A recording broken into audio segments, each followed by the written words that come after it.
అందరికీ నమస్కారం.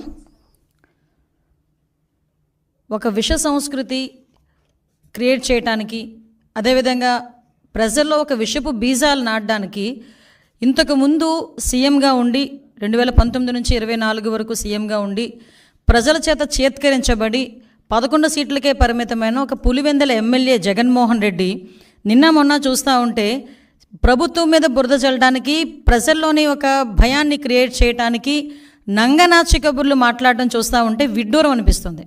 ఎందుకంటే సుమారుగా 2019 నుంచి 24 వరకు కూడా అతను సీఎం అయిన తర్వాత నుంచి కూడా అంబేద్కర్ రాజ్యాంగాన్ని పక్కన పెట్టి రాజారెడ్డి రాజ్యాంగాన్ని ఇంప్లిమెంట్ చేయడానికి పోలీసుల సైతం తన చెప్పు చేతుల్లో ఉంచుకొని ప్రజలందరినీ భయభ్రాంతులను చేసి, ప్రజల మీద హత్యలు చేసి, ప్రజల్లోని ఒక భయానకమైన వాతావరణాన్ని క్రియేట్ చేసి, ఇతగాడు కనుక ముఖ్యమంత్రిగా ఉంటే మేము ఎవరూ కూడా బతకలేము అన్న ప్రజల్లోని ఒక అభిప్రాయం ఏర్పడిందంటే అతను రాజారెడ్డి రాజ్యాంగాన్ని ఎంత క్లియర్గా ఇంప్లిమెంట్ చేస్తాడో మనందరికీ అర్థమవుతుంది. దాని యొక్క పర్యవసానమే చంద్రబాబు నాయుడు గారు లాంటి వాళ్ళు, పవన్ కళ్యాణ్ గారు లాంటి వాళ్ళు, మోడీ గారు లాంటి వాళ్ళు ఈ రాష్ట్రానికి అవసరము, ఈ రాష్ట్ర అభివృద్ధికి అవసరం అన్న ఒకే ఒక ఉద్దేశంతో 164 సీట్లు ఎన్డీఏకి ఇచ్చి ప్రజలు ఈరోజు గెలిపించి సీఎం స్థాయిలో మన చంద్రబాబు నాయుడు గారిని, డిప్యూటీ సీఎం స్థాయిలో పవన్ కళ్యాణ్ గారిని కూర్చోబెడితే అది చూసి ఓర్వలేక ఏ రకంగానైనా గవర్నమెంట్ మీద బురద చల్లుదాము, గవర్నమెంట్ని ఇరకాటంలో పెడదాము అని చెప్పి శవ రాజకీయాలు అన్నవి స్టార్ట్ చేసిన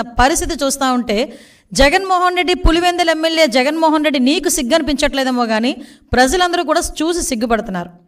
ఎందుకంటే అసలు ఎందుకు ఓడిపోయాము అన్న దాని గురించి వాళ్ళు చర్చించుకోవడం పక్కన పెట్టండి. ఎందుకు ఓడిపోయారన్న సంగతి వాళ్ళందరికీ కూడా తెలుసు. కానీ ఈరోజు ఎక్కడో ఒక మాచర్లలోని వర్గ విభేదాల వల్ల జరిగిన ఒక హత్యను తీసుకొచ్చి దాన్ని వేదికగా మార్చుకొని ఏదో రకంగా తిరిగి తీసుకొచ్చి నంగనాచి కబుర్లు మాట్లాడాలి, ప్రజల్లోని మళ్ళీ ఒక భయాన్ని క్రియేట్ చేయాలి అని చెప్పి బురద జల్లే కార్యక్రమానికి శ్రీకారం చుట్టడానికి అని చెప్పి ఒక డైవర్షన్ పాలిటిక్స్ చేయడానికి ఈరోజు మళ్ళీ జగన్మోహన్ రెడ్డి ముందుకొచ్చి మొన్న ప్రెస్ మీట్లో మాట్లాడాడు. నిజంగా చెప్పాలంటే జగన్మోహన్ రెడ్డి ఆ రోజు మాట్లాడిన మాటల్ని బేస్ చేసుకొని ఈరోజు గవర్నమెంట్ ఎందుకు అతని మీద చర్యలు తీసుకోకూడదు? ఎందుకు నేను ఈ మాట మాట్లాడుతున్నానంటే ఆ రోజు జగన్మోహన్ రెడ్డి మాట్లాడుతూ చాలా ఎలిగేషన్స్ చేశారు. ఆ ఎలిగేషన్స్లో సుమారుగా 36 రాజకీయ హత్యలు జరిగినాయి ఈ 45 రోజుల్లో. దగ్గర 300కు పైగా హత్యాయత్నాలు, 35 ఆత్మహత్యలు అని చెప్పి ఏదో 560 చోట్ల ప్రైవేట్ ఆస్తులను ధ్వంసం చేశారని రకరకాలైన ఎలిగేషన్స్ అనమాట. 490 ప్రభుత్వ ఆస్తులను ధ్వంసం చేశారని, 1000 వరకు దౌర్జన్యాలు, దాడులు చేశారని ఫిగర్స్తో సైతం ఇచ్చారు. వీటన్నిటి గురించి పక్కన పెట్టు. 36 రాజకీయ హత్యలను మాట్లాడు. నీ దగ్గర డేటా ఉందా? డేటా ఉంటే నాకు ఇవ్వండి ఒకసారి. యాజ్ హోమ్ మినిస్టర్గా అడుగుతున్నాను నేను. నీ దగ్గర నిజంగానే 36 రాజకీయ హత్యలు జరిగినాయి అని చెప్పి నీ దగ్గర కనుక డేటా ఉంటే ఇవ్వు. డేటా లేకపోతే ఎందుకు అలా చేసావు? నీ మీద ఎందుకు చర్య తీసుకోకూడదు పులివెందుల ఎమ్మెల్యే జగన్మోహన్ రెడ్డి నీ మీద? ఎస్, ఒకసారి చెప్పాలి.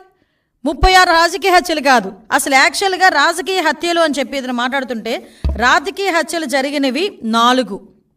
మీకు ఇంకో విషయం చెప్పనా? నేను ఇది ప్రజలకు చెప్తున్నా, జగన్మోహన్ రెడ్డికి చెప్పాల్సిన అవసరం లేదు. ఎందుకంటే జగన్మోహన్ రెడ్డికి విషయం తెలుసు.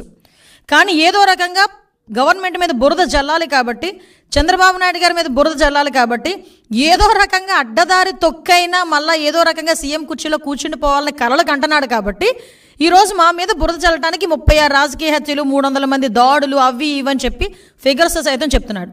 ఈరోజు 45 రోజుల్లోనే ఇవి నువ్వు చెప్పినవన్నీ ఏమీ జరగలేదు, నువ్వు చెప్పినవి జరగలేదు అని చెప్పి నేను చెప్తా. జరిగినవి ప్రూవ్ ఏమైనా ఉందా? యాజ్ ఎ హోమ్ మినిస్టర్ నేను మాట్లాడుతున్నా. నువ్వు చెప్పినవన్నీ కూడా అబద్ధపు లెక్కలు. దీని మీద నువ్వు ఎక్స్ప్లెనేషన్ ఇవ్వాలి. దీని మీద నేను కేసు పెట్టాలనుకుంటున్నాను. ఎందుకు కేసు పెట్టకూడదు? ఎందుకు చర్యలు తీసుకోకూడదు జగన్మోహన్ రెడ్డి మీద? ఈరోజు ప్రభుత్వం మీద అప్పుడు నిజంగా జరిగిన ఇన్సిడెంట్లే రంగనాయకమ్మ గారు జరిగిన ఇన్సిడెంట్ అమరావతి గురించి ఒక చిన్న పోస్ట్ పెట్టారని సిఐడి వాళ్ళని పంపించి ఆవిడ వయసును కూడా పక్కన పెట్టి వాళ్ళ చేత విచారణ జరిపించి సిఐడి ఆఫీసులో కూర్చోబెట్టి విచారణ చేపట్టావు. ఇలాంటి సంఘటనలు గౌతు శిరీష గారు ఒక చిన్న పోస్ట్ గవర్నమెంట్కి వ్యతిరేకంగా పెట్టారని సిఐడి నోటీస్ ఇచ్చి ఆవిడని సిఐడి ఆఫీసులో కూర్చోబెట్టావు.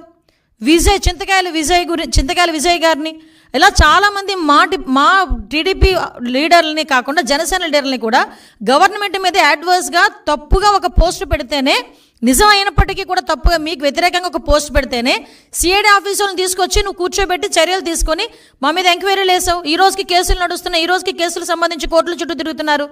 మరి ఇంత డెలిబరేట్గా ఒక శవాన్ని అంటే పలకరించడానికి వెళ్ళి అక్కడ ఏదో హత్య జరిగింది, ఆ కుటుంబాన్ని పరామర్శించడానికి వెళ్ళి పరామర్శించడం మానేసి బయటకు వచ్చి నువ్వు గవర్నమెంట్ మీద ఎలిగేట్ చేసావు.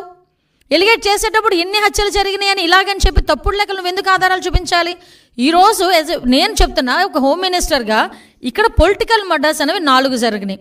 మీకు ఇంకో విషయం చెప్పనండి, ఆ 4 కూడా 3 టీడీపీ వాళ్ళే చచ్చిపోయారు. తెలుసా మీకు? అందులో ఒకడే వైసీపీ వాడు చనిపోయింది. నేను క్రైమ్ నెంబర్తో సైతం ఇస్తా. క్రైమ్ నెంబర్ 137/24, అది దుగ్గిరాల పిఎస్లో 4/6 జూన్ 4వ తారీఖున జరిగింది. చనిపోయింది కాసిం, చంపింది కమల్, వైసీపీ అతను. కావలస్తే మీరు political rivalry, accused belong to YCP and deceased to TDP. Due to political rivalry he was killed. The deceased was wearing TDP scarf and moving around which led of altercation. What అలాంటిది ఇంకొకటి క్రైమ్ నెంబర్ 92/24 వెల్దుర్తి 9వ తారీఖున జరిగింది. Deceased TDP M Girinath Chowdary, TDP అతను చనిపోయాడు. సూదేపల్లి రమేష్ ఇతరులు YCP వాళ్ళు accused, అది కూడా political rivalry. Crime number 92/24 Putluru, అక్కడ మాత్రమే ఎరకయ్య అని ఒక వైసీపీ అతను చనిపోయాడు. అక్కడ నరసింహస్వామి అండ్ అదర్స్ టీడీపీ వాళ్ళు ఉన్నారు. Next 4th one 148/24 Rayadurgam PS 9th జరిగింది. ఇది గొల్ల ఆదికేశవులు టీడీపీ ఆయన్ని చంపేశారు.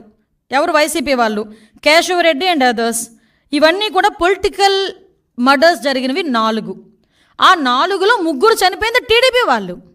ఈరోజు నువ్వు ఏ మొహం పెట్టుకుని 36 హత్యలు పొలిటికల్ హత్యలు జరిగినాయని చెప్పి ప్రజలను భయభ్రాంతులు చేయడానికి సిద్ధపడుతున్నావు? ఇంకా నీ మాటలు నమ్మేస్తారని అనుకుంటున్నావా జగన్మోహన్ రెడ్డి, పులివెందుల ఎమ్మెల్యే?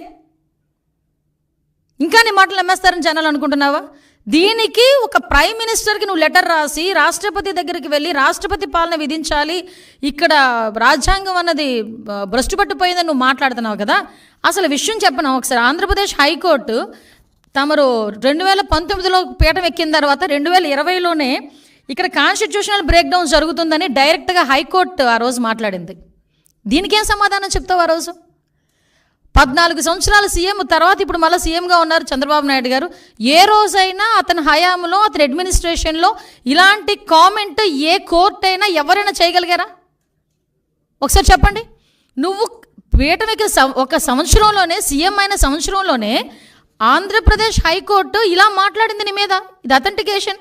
నేనేం వేగ్గా మాట్లాడట్లా, అబద్ధం చెప్పట్లా నీకులాగా.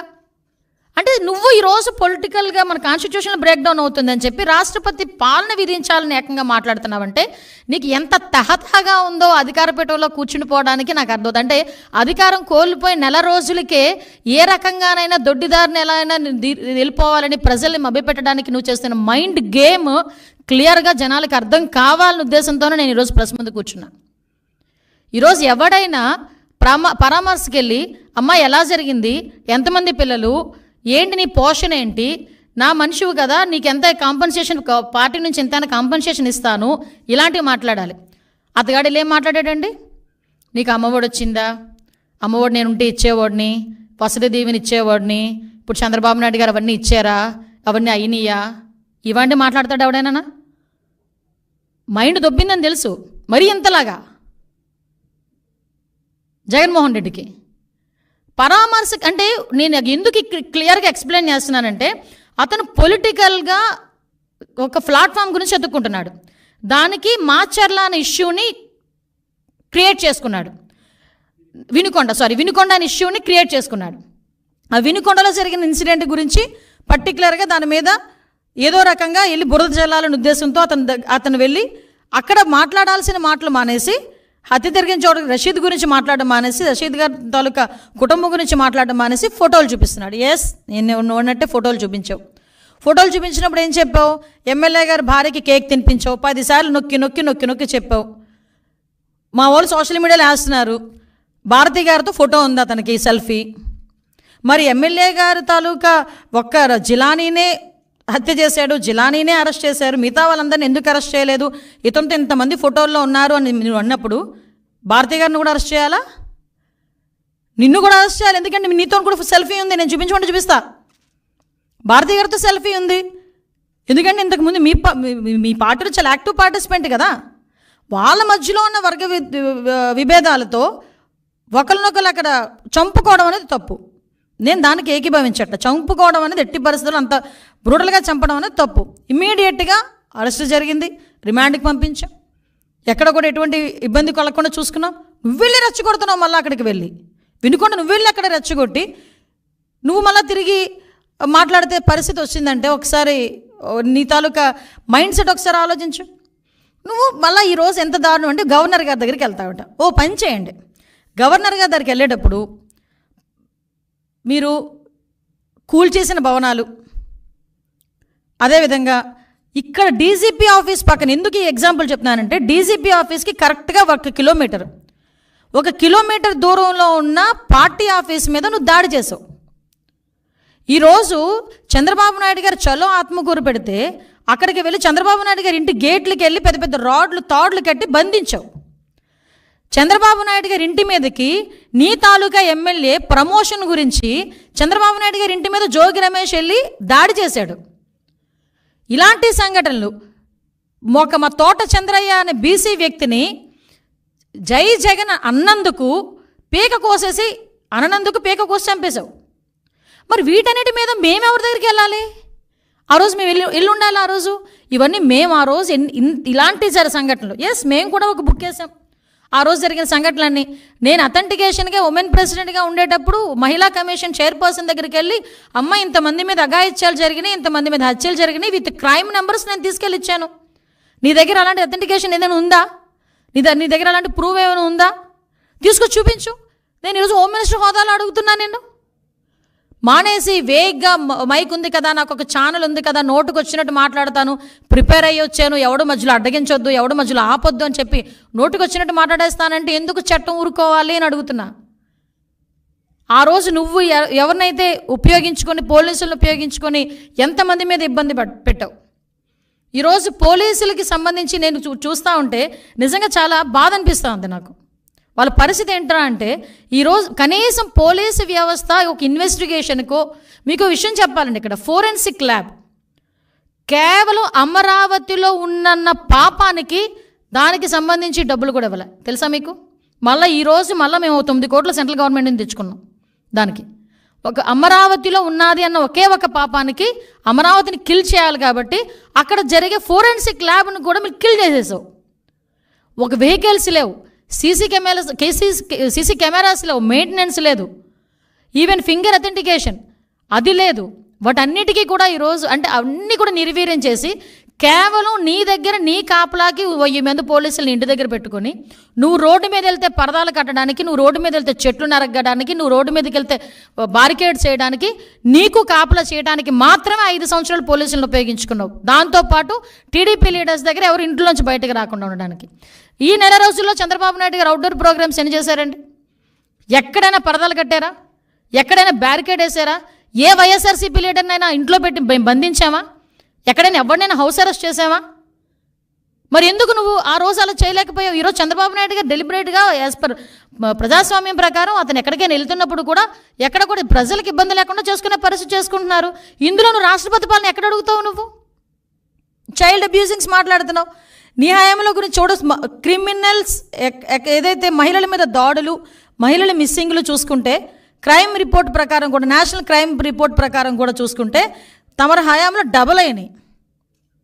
చాలామందిని ఈ రోజుకి కూడా పట్టుకోలే. ఎగ్జాంపుల్ చెప్పమంటావా? రాజమండ్రి దగ్గర తమరందరూ కలిపి వెళ్ళి దిశ పోలీస్ స్టేషన్ ఓపెన్ చేసి ఆడవాళ్ళందరితో పాటు నువ్వు కూడా వెళ్ళి ఒక రిబ్బన్ కట్ చేసి వచ్చావు. ఆ రోజు సాయంత్రానికి గ్యాంగ్ రేప్ అయిన ఒక అమ్మాయిని ఆటోలో వదిలేస్తే ఈ రోజు వరకు ఆ నిందితులను పట్టుకోలేదు. అంతవరకు ఎందుకయ్యా? తాడేపల్లి నీ ఇంటి దగ్గర ఒక గ్యాంగ్ రేప్ జరిగితే కాబోయే భర్త ముందు భార్యని అత్యాచారం చేస్తే వెంకటరెడ్డి అన్నవాడిని ఈ రోజుకి కూడా పట్టుకోలేకపోయావు. ఆ రోజు 5 సంవత్సరాలకి సరిపోలేదు. ఈరోజు ఎక్కడైనా జరిగిన ఏ ఇన్సిడెంట్లోనైనా చైల్డ్ అబ్యూజింగ్స్లో ఇమ్మీడియట్గా మేము అరెస్ట్ చేసి పోక్సో యాక్ట్ కింద వాళ్ళని లోపల పెట్టి రిమాండ్కి పంపించి ఇమ్మీడియట్గా స్పెషల్ కోర్టులు కూడా ఏర్పాటు చేసి వాళ్ళకి అతి తొందరగా శిక్ష పడేటట్టు కూడా చంద్రబాబు నాయుడు గారు ఆదేశాలు జారీ చేశారు.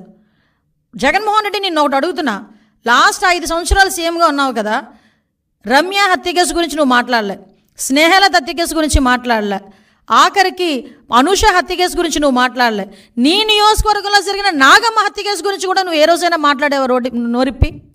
బట్ మా సీఎం గారు మొన్న రీసెంట్గా చీరాల్లో ఒక హత్య జరిగితే ఇమీడియట్గా నన్ను అక్కడికి పంపించి 36 గంటల్లో నిందితులను పట్టుకుని ఆ అమ్మాయికి ఎక్స్గ్రేషియా కూడా ఇచ్చొచ్చాం. ఇప్పుడు కూడా చైల్డ్ అబ్యూజింగ్స్ ఎక్కడైనా జరుగుతున్నాయి, చిన్నపిల్లల మీద అఘాయిత్యాలు జరుగుతున్నాయి అని సంఘటన తెలిసిన వెంటనే నాకన్నా ముందు ఆయన స్పందిస్తున్నారు, ఆయన మాట్లాడుతున్నారు పోలీస్ డిపార్ట్మెంట్ వాళ్ళతో.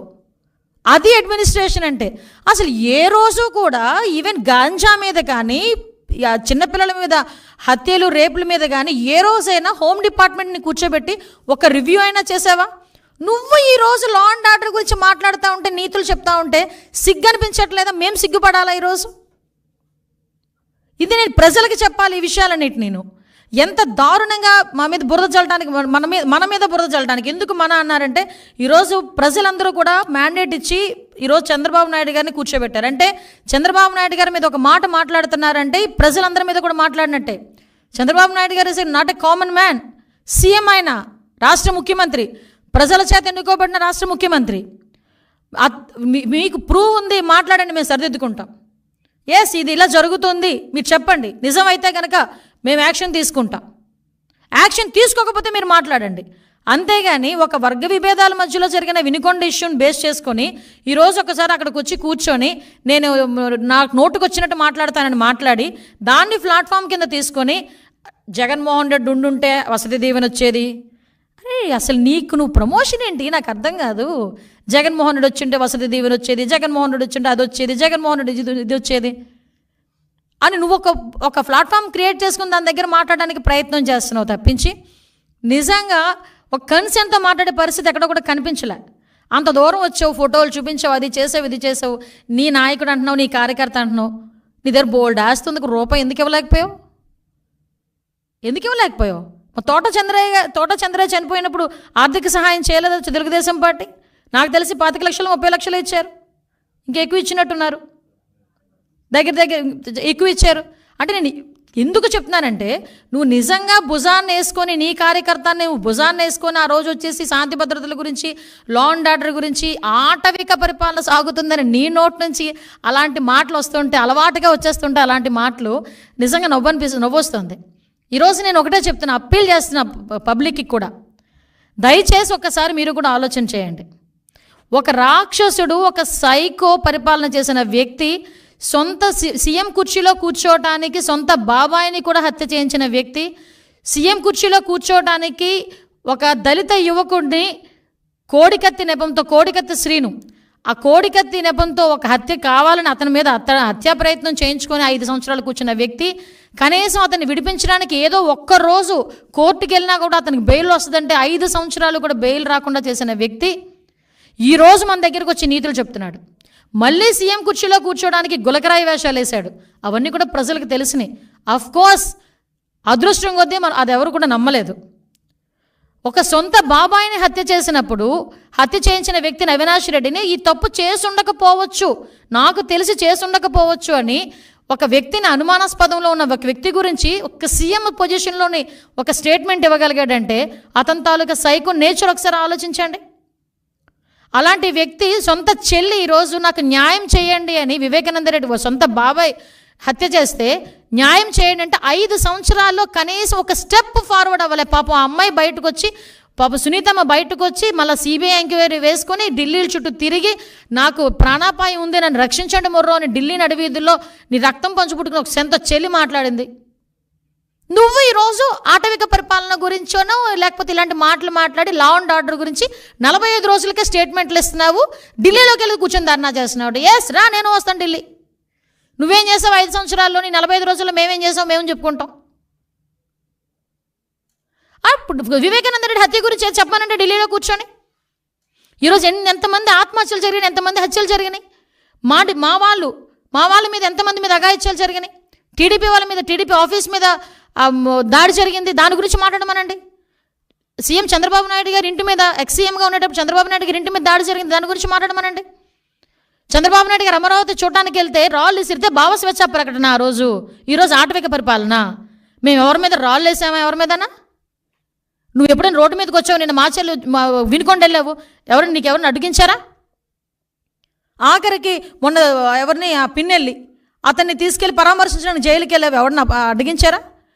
ఇంతకు ముందు ఒకసారి గుర్తు చేసుకో యా బాబు, పులివెందుల ఎమ్మెల్యే, ఇంతకుముందు ఒకసారి గుర్తు తెచ్చుకో ఒకసారి. ఇవన్నీ చేసి ఈరోజు తిరిగి మా మీద. ఇంకొకటి, నిన్న మొన్న సాక్షి పేపర్లో, అదొక పాంప్లెట్ పేపరు, నా సాక్షి పేపర్లో ఈ వెహికల్ గురించి మాట్లాడారు, జగన్మోహన్ రెడ్డికి ఇచ్చిన వెహికల్ గురించి. అసలు జగన్మోహన్ రెడ్డి అన్న వ్యక్తి ఈరోజు పులివెందుల ఎమ్మెల్యే. కేవలం ఒక ఎక్స్-సీఎంగా ఉన్నందుకు గాను Z+ సెక్యూరిటీ ఇచ్చారు.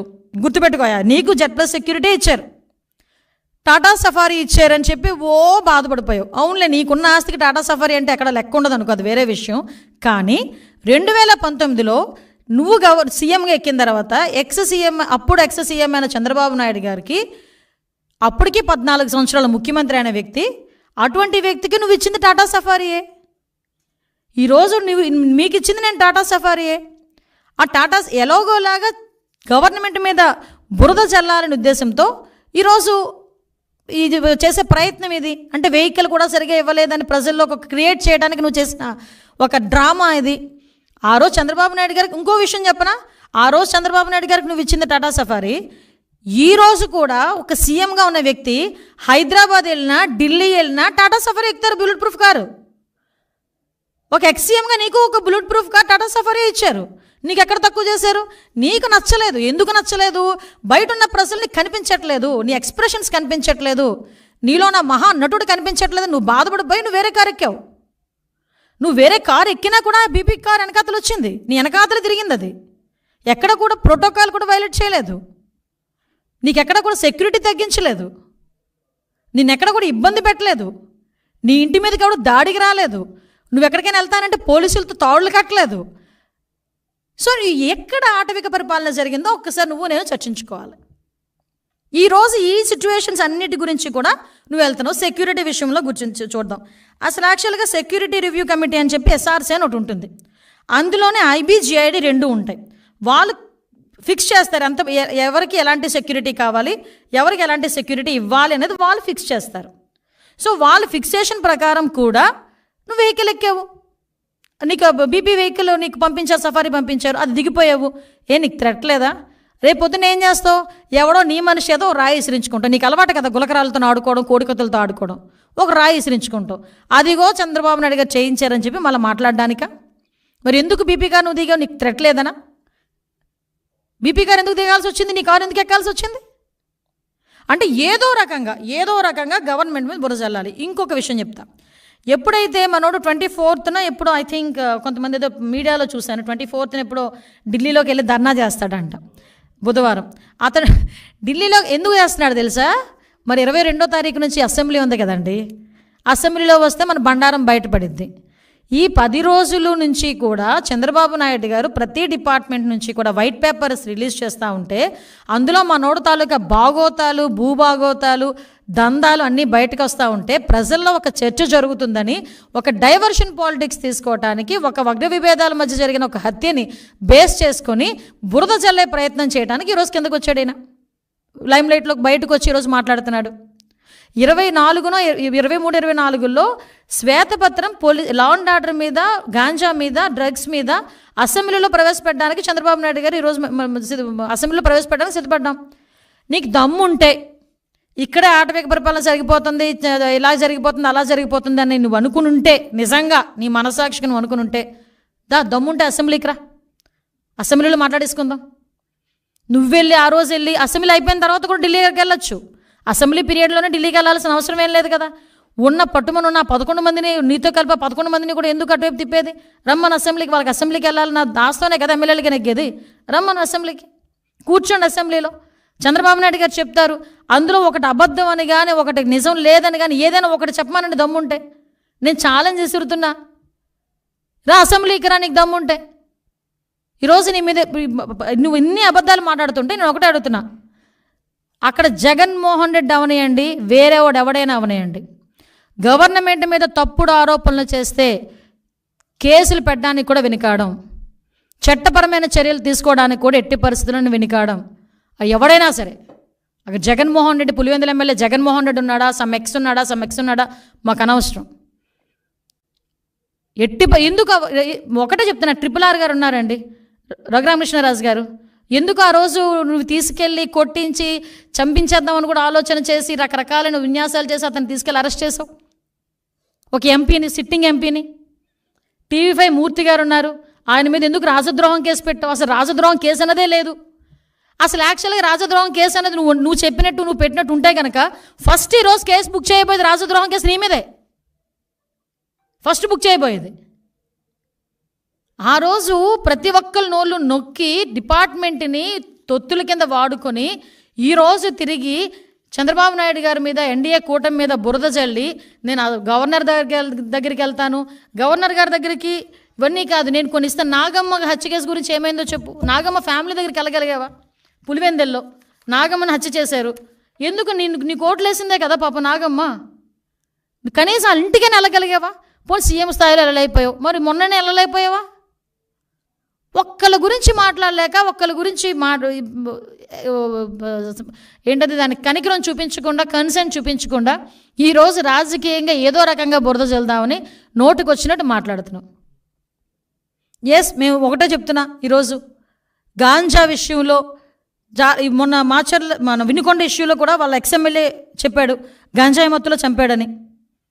ఈరోజు జరుగుతున్న ప్రతి ఇన్సిడెంట్కి వెనకాతల గంజా అన్నది బేస్ అయిపోయింది. ఆ 5 సంవత్సరాల కాలంలో గంజాయిని అనకూడదు కానీ ఒక రాష్ట్ర పండుగ పండించారు వీళ్ళు. విపరీతంగా విచ్చలవిడితనం పెరిగిపోయింది. ఒకసారి మొన్న ఎప్పుడో బయటకు వచ్చి అంటాడు విషపు బీజాలు ఏదో సంథింగ్ విషపు బీజాలు నాటుతున్నారని ఏదో మాట్లాడాడు. అరే ఆల్రెడీ నువ్వు నాటేసావు విషపు బీజాలు, 5 సంవత్సరాలకి 5 సంవత్సరాల ముందే నువ్వు నాటేసావు విషపు బీజాలు లాస్ట్ 5 ఇయర్స్లో. దాని తాలూకు అవశేషాలు ఇప్పుడు కొన్ని బయటపడుతున్నాయి. వాటిని ప్రక్షాళన చేసుకోవాల్సిన బాధ్యత మా మీద ఉంది. డిపార్ట్మెంట్ కూడా ప్రస్తుతం వరకు ఏమైపోయిందంటే, ఇంతవరకు డిపార్ట్మెంట్ కూడా కొంతమంది ఇప్పటికీ పరదాలు కట్టడానికి బారికేడ్లు వేయడం పరిస్థితి అయిపోయింది. అది కాదు, వాళ్ళు కూడా రంగంలో దిగుతున్నారు డిపార్ట్మెంట్ వాళ్ళందరూ. ఎస్పీల గురించి ఎంత ధైర్యం ఉంటే ఎస్పీల గురించి పేర్లు పెట్టి మాట్లాడతాడండి. ఆవిడ రెడ్డెడ్ మంచోడట, తర్వాత వచ్చిన శ్రీనివాస్ మంచోడు కాదంట ఆ పల్నాడు ఎస్పీల గురించి. అంటే ఇక్కడ ఎంత విషయాన్ని కక్కాలని చూస్తున్నాడో ప్రజలందరూ కూడా అర్థం చేసుకోవాలి.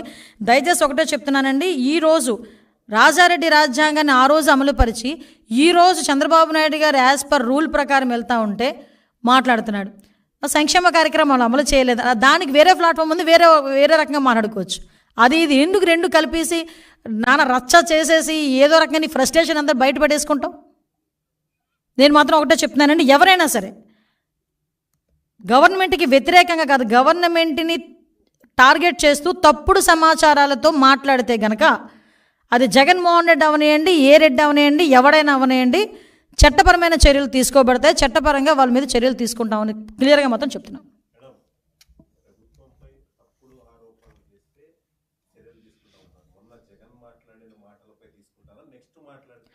మొన్న జగన్ మాట్లాడిన మాటలపై ఎందుకు కూడా తీసుకుంటాం, ఎందుకు తీసుకోకూడదు? ఎందుకంటే మొదట ఆయనే మాట్లాడాడు కదా, ఆయన తర్వాత మిగతా వాళ్ళందరూ మాట్లాడతారు.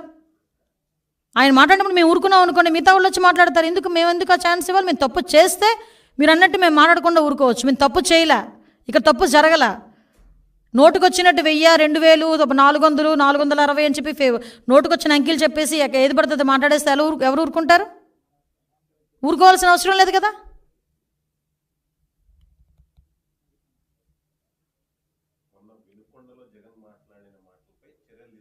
తీసుకోవాలి, తీసుకుంటాం, డెఫినెట్గా తీసుకుంటాం.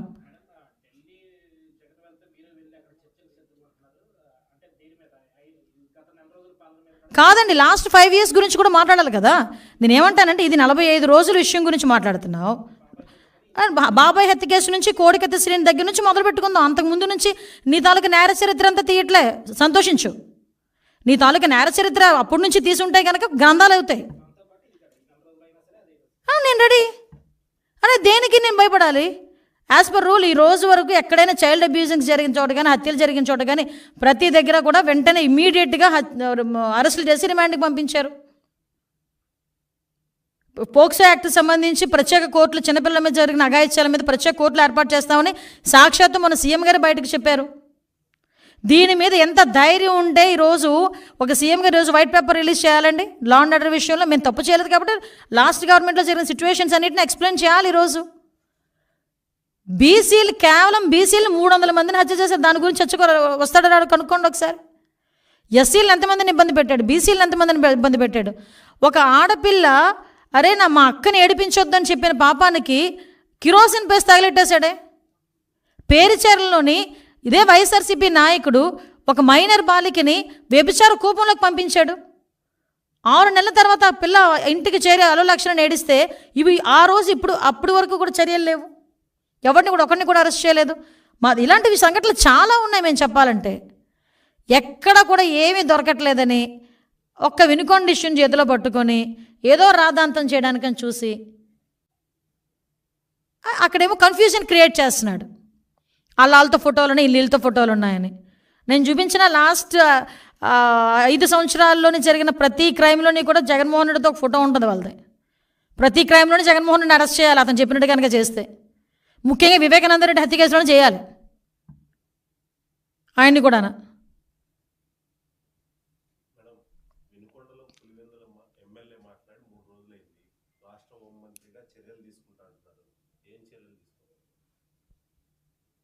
యాజ్ పర్ రూల్ చట్టం ఏ రకంగా అయితే మీకు 153 అని చెప్పి ఒక సెక్షన్ ఉంది, దాని ప్రకారం కానీ ఇంకా మేము కూడా లీగాలిటీ, ఎందుకంటే ప్రజలకు తెలియజెప్పాలి.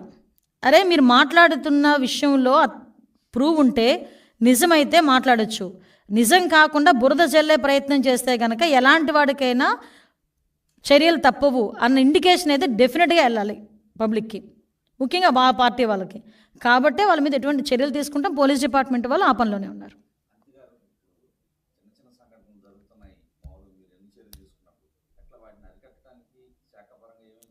ఎస్ నిజమేనండి. ఇప్పుడు మీరు అబ్జర్వ్ చేశారో లేదో, చిన్నపిల్లలు నేను మొన్న కూడా చెప్పాను, చిన్నపిల్లల అబ్యూజింగ్స్ గురించి మేము చాలా డీప్గా దాని మీద అనాలిసిస్ చేసుకున్నాం. అనాలిసిస్ చేసుకుంటే ఫర్ ఎగ్జాంపుల్ ఒక 10 సంఘటనలు జరిగినాయి అనుకోండి, 10 సంఘటనల్లోని కూడా 10 సంఘటనలు కూడా నియర్ బై పక్కింటి వాళ్ళు కానీ, వాళ్ళతో బాగా క్లోజ్ అసోసియేషన్లో ఉన్న వాళ్ళు కానీ, వాళ్ళ తాతలు వరసలు వాళ్ళ రిలేషన్స్ కానీ వాళ్ళే ఎక్కువగా ఇలాంటి అఘాయిత్యాలకి పాల్పడడం ఒక ఎత్తు అయితే, ఎక్కువ మేజర్గా కల్తీ మద్యం తాగి మద్యం మత్తులోని గంజాయి మత్తులోని మాత్రమే ఇలాంటి సంఘటనలు జరుగుతున్నాయి. సో దాన్ని ఏ విధంగా అరికట్టాలి, దాన్ని ఏ విధంగా అవేర్నెస్ క్రియేట్ చేయాలనే ఉద్దేశంతో లాస్ట్ టైం చెప్పాము నార్కోటిక్ టాస్క్ ఫోర్స్ గంజాయి విషయంలోని మేము ఏర్పాటు చేస్తున్నాం. అట్ ద సేమ్ టైం ఒక అవేర్నెస్ క్యాంప్ క్రియేట్ చేయడానికి ఒక స్పెషల్ డ్రైవ్ విత్ మన women and child welfare, education department, home department కలిపి ఒక స్పెషల్ డ్రైవ్, ఒక 1 వీక్ 10 డేస్ స్పెషల్ డ్రైవ్ తీసుకుంటాం. ఆ స్పెషల్ డ్రైవ్లో ఐపీఎస్ ఆఫీసర్స్ ఇంక్లూడింగ్ నేను కూడా కొన్ని స్కూల్స్కి వెళ్ళి పిల్లలతో వాళ్ళతో మాట్లాడి వాళ్ళకి అవేర్నెస్ క్రియేట్ అయ్యే విధంగా మేము చర్యలు తీసుకుంటాం.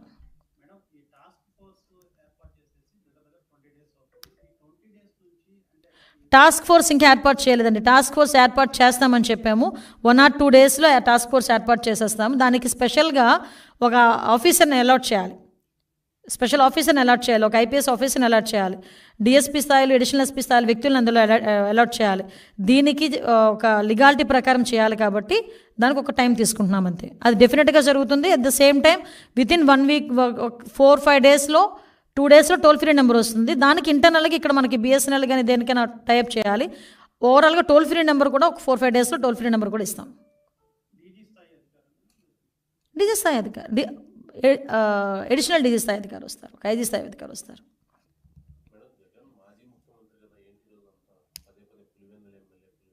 ఆయన ప్రతిపక్ష నాయకుడు కూడా కాదు కదా.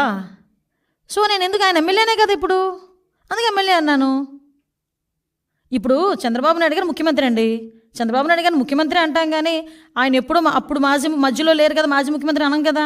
ఇప్పుడు ఏ డిజిగ్నేషను అదే కదా. ఇప్పుడు నన్ను హోమ్ మినిస్టర్ అంటారు కానీ మాజీ ఎమ్మెల్యే అంటారు కదా. అలాగే నేను చెప్పాను అంతే. ఆయన ప్రతిపక్ష నాయకుడు కాదు, ప్రస్తుతం MLA, Pulivendula MLA. Any doubt?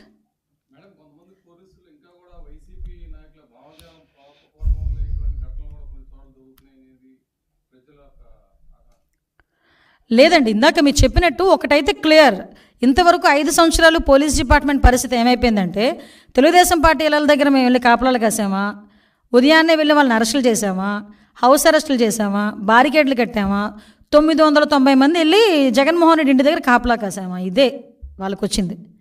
కానీ ఇప్పుడు వాళ్ళ రెగ్యులర్ డ్యూటీస్ ఏంటి అన్న విషయంలో ఇప్పుడు వెళ్తున్నారు. కాబట్టి కొంచెం అటు ఇటు బ్యాలెన్స్ చేయడానికి కొంచెం టైం పడుతుంది. నాకు తెలిసి స్ట్రీమ్ లైన్లోకి వచ్చారు పోలీస్ డిపార్ట్మెంట్ అంతా. కాకపోతే లాస్ట్ 5 సంవత్సరాలు పోలీస్ వ్యవస్థని నిర్వీర్యం చేసి పాడేశాడు. మీరు నమ్ముతారా, నేను ఇందాక చెప్పాను, ఫింగర్ ప్రింట్ ఒక అథెంటికేషన్ ఒక మిషన్ ఉంటుంది. అది కనుక ఒక క్రిమినల్ ఎవరైనా దొరికితే వాడికి ఫింగర్ ప్రింట్ పెడితే వాడు ప్రీవియస్ క్రైమ్స్ అన్నీ కూడా వచ్చేస్తాయి బయటికి. అలాంటి వాటికి డబ్బులు ఇవ్వలేదని, డబ్బులు కట్టక అవన్నీ కూడా మూలన పడిపోయినాయి. సీసీ కెమెరాస్, నాకు ఉదయం ఒక అతను ఫోన్ చేశాడు, అమ్మ నా కారు అద్దం పగలగొట్టి విజయవాడ దుర్గగుడి దగ్గర కారు అద్దం పగలగొట్టి ఒక బ్యాగ్ తీసుకెళ్ళిపోయారు అంటే నేను అన్నాను అనమాట, పోలీస్ కంప్లైంట్ ఇచ్చారంటే, మేడం అక్కడ సీసీ కెమెరాస్ పని చేయట్లేదంట మేడం. సీసీ కెమెరాస్ కూడా వాటికి కూడా డబ్బులు ఇవ్వలే. సీసీ కెమెరాస్కి కనీసం పోలీసుల వెల్ఫేర్కి కూడా కనీసం ₹1 కూడా ఈరోజు వరకు ఇవ్వలే, పోలీస్ వెల్ఫేర్కి కూడా. సో అటువంటి సిచ్యువేషన్లో పోలీస్ డిపార్ట్మెంట్ ఫోరెన్సిక్ ల్యాబ్స్ లేవు. ఇలాంటి సిచ్యువేషన్స్లో పోలీస్ డిపార్ట్మెంట్ మాత్రం ఎంతవరకు పరిగెడుతుంది? లాస్ట్ టైం దాన్ని ఏం చేశారంటే, దాన్ని అలా నిర్వీర్యం చేసేసి వాళ్ళ పనులకు చేసుకోవడానికి ఉపయోగించుకున్నారు డిపార్ట్మెంట్ని. ఈరోజు అలా కాదే. డెఫినెట్గా ఎక్కడ ఏ ఇన్సిడెంట్ జరిగినా ముఖ్యమంత్రి స్థాయిలో ఉన్న చంద్రబాబు నాయుడు గారు డెఫినెట్గా దాని మీద రియాక్ట్ అవుతున్నారు. మిస్సింగ్ కేసుల గురించి కానీ ఏ కేసుల గురించి అయినా క్లియర్గా ఒక ముఖ్యమంత్రి స్థాయి వ్యక్తి ఈరోజు లా అండ్ ఆర్డర్ విషయంలోని కానీ, at the same time ganja విషయంలోని కానీ, శాంతి భద్రతల విషయం అన్నింటిలోని కూడా వైట్ పేపర్ రిలీజ్ చేస్తున్నాం మేము. చెప్పాలి, ప్రజలకు కూడా చెప్పాలి. అరే 5 సంవత్సరాలు ఎలా నిర్వీర్యం చేశారు, 5 సంవత్సరాలు ఎలా దాడులు చేశారన్న విషయం ప్రజలకు తెలుసు, గుర్తు చేయాలి ఒకసారి. డాక్టర్ సుధాకర్ ఏం తప్పు చేశాడనండి? డాక్టర్ సుధాకర్ విషయంలో సిబిఐ ఇన్వాల్వ్ అయింది ఏకంగా. ఆ రోజు ఇతను ఏం చేయాలి నిజంగా? ముఖ్యమంత్రిగా ఆ రోజైనా అర్హుడా? సో ఇలాంటి సంఘటనలు చెప్పుకోవాలంటే చాలా ఉన్నాయి. ఆయన ఢిల్లీకి వెళ్ళి కాదు కదా, ఎక్కడికి వెళ్ళి కూర్చున్నా ఆయన తాలూకా చరిత్ర మేం చెప్పక్కర్లే, బయటికి క్లియర్గా అందరికీ తెలుసు. కాబట్టి ప్రజలందరూ కూడా దీన్ని గమనించాల్సిందిగా కోరుకుంటున్నాను.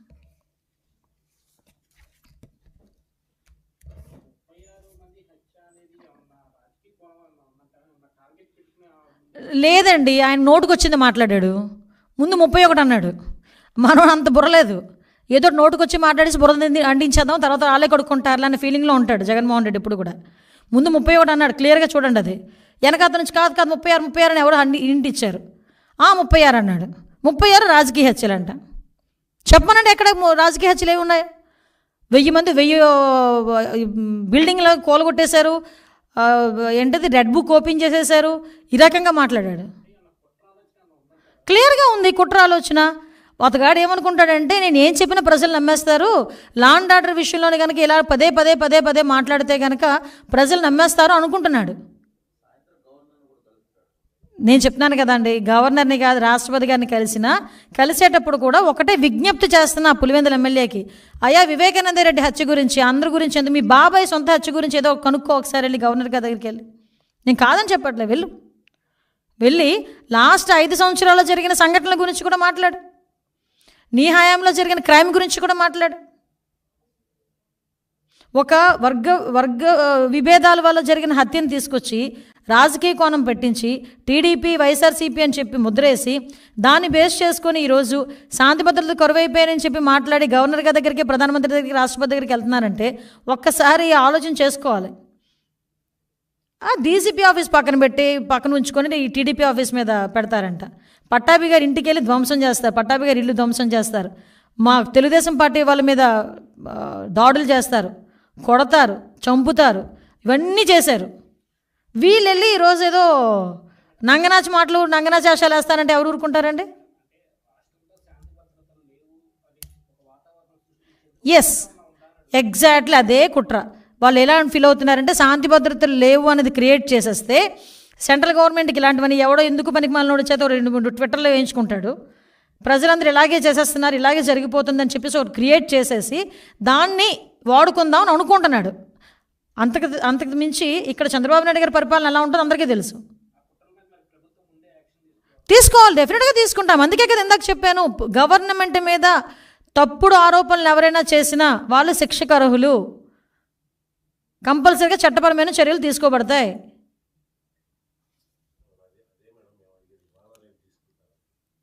ఎప్పుడైనా జరగచ్చు.